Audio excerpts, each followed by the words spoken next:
In the misty hills of Britain, long before the world we know today, people told stories of a great king. A leader who rose from humble beginnings, united his people, and built a kingdom of honor and glory. His name was Arthur, and his legend has lived for more than 1,000 years. According to the tales, Arthur was not born to greatness. He was the secret son of King Uther Pendragon. After Uther's death, chaos spread across the land, as lords and knights fought for the throne. The future seemed uncertain. But then came a test unlike any other, a sword, driven deep into a stone, with words carved upon it, "Whoso pulleth this sword from this stone is rightwise king born of all England." Many tried and failed. Yet when the young Arthur, still only a boy, placed his hands on the sword, it slid free with ease. The people were stunned. A forgotten boy had become a chosen king.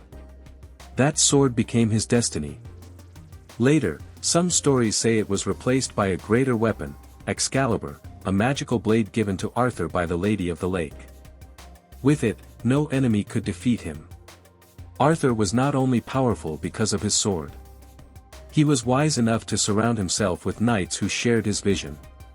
Together, they formed the Knights of the Round Table, men sworn to loyalty, bravery, and justice.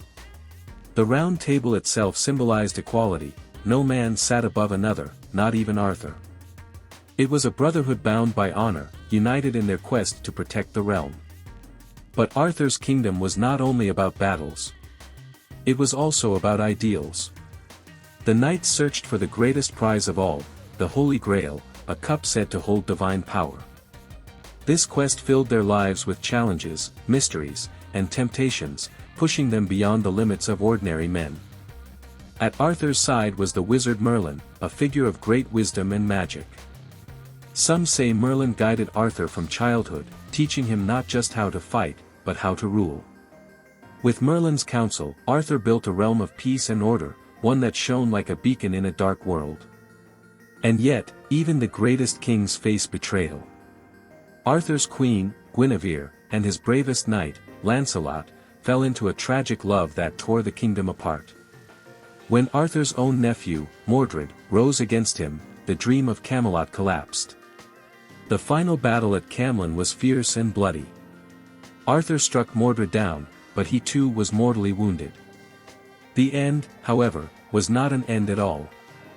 According to legend, Arthur was carried to the mystical Isle of Avalon, where he did not die but merely sleeps, waiting for the day when Britain needs him again.